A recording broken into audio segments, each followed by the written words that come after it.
6 août, Dieu nous fait grâce qu'on puisse se retrouver pour pouvoir honorer donc notre drapeau.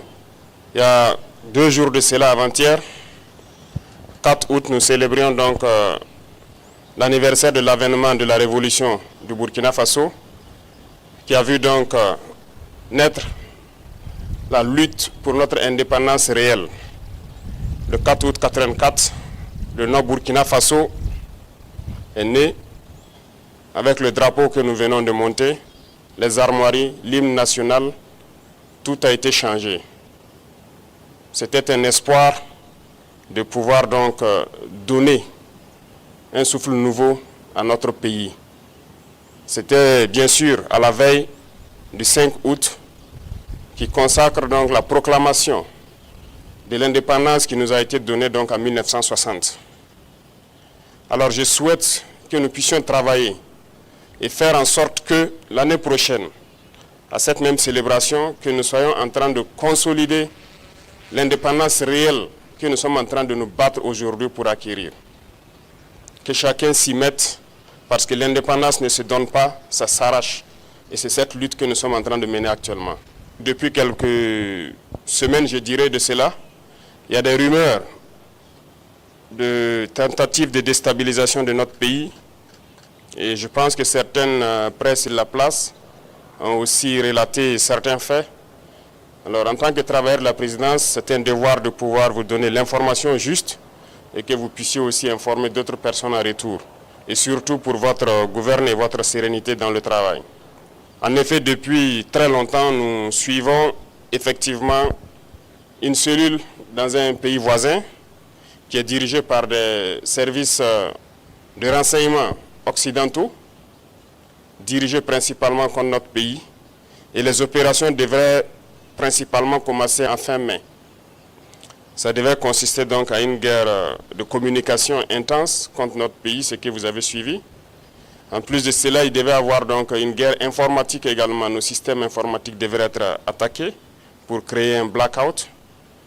En plus de ça, il y a une guerre économique souple et passive, qui ne dit pas son nom, que nous avons aussi su contenir.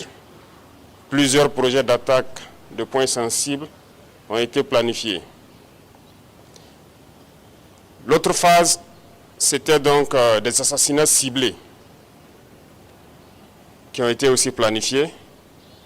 Et ensuite, les attaques de masse devraient avoir lieu donc au sein des FDS, mais surtout des attaques lâches qui devraient avoir lieu dans les villes et qui avaient pour cible principale donc les agents de la veille citoyenne que vous connaissez sous le nom de Waïa.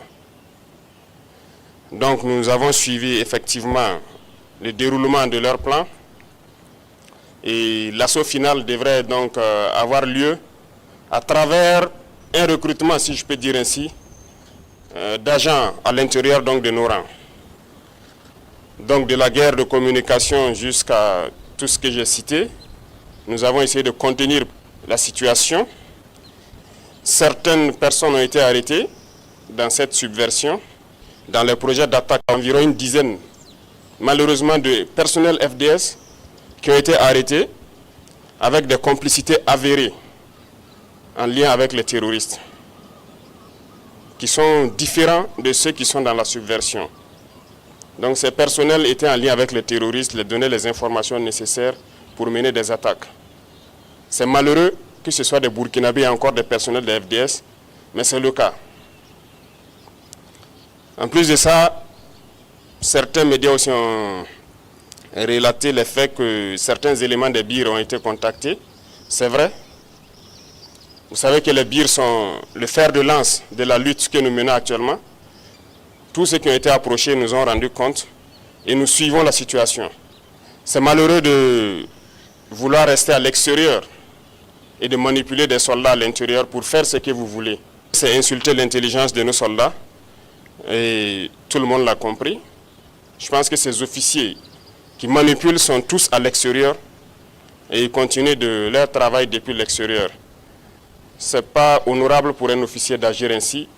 Je pense que pour plus de dignité, ce serait bien qu'ils rentrent et qu'ils mènent eux-mêmes leur projet.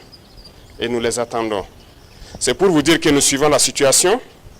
Et nous allons continuer de sévir et d'agir pour toujours maintenir le cap que nous avons donc pris. Parce que c'est une lutte de longue haleine. Ce sont des événements qui ne vont pas manquer. Nous dérangeons beaucoup de gens, nous savons. L'indépendance, comme je vous l'ai dit, ça s'arrache. Donc, ces projets de déstabilisation vont toujours continuer à exister. Mais nous nous battrons contre cela. Parce qu'une révolution, ça se combat toujours. Mais une révolution aussi, il y a des gardiens qui maintiennent la révolution et vous en faites partie. Il y a des gens qui n'ont pas été arrêtés jusque-là, qui pensent avoir eu la chance. Non, ils n'ont pas de chance. Nous les suivons. Donc tous ceux qui sont dans ces projets, c'est les inviter à se départir parce que nous n'allons pas hésiter un seul instant à agir comme il le faut pour l'intérêt du Burkina Faso. Et j'espère qu'ils nous comprennent et qu'ils nous entendent. Donc voilà l'information que je tenais à vous donner et que les gens soient sereins. Nous allons continuer d'évoluer. Nous prendrons toutes les mesures nécessaires pour que le Burkina Faso existe et soit comme nous le souhaitons.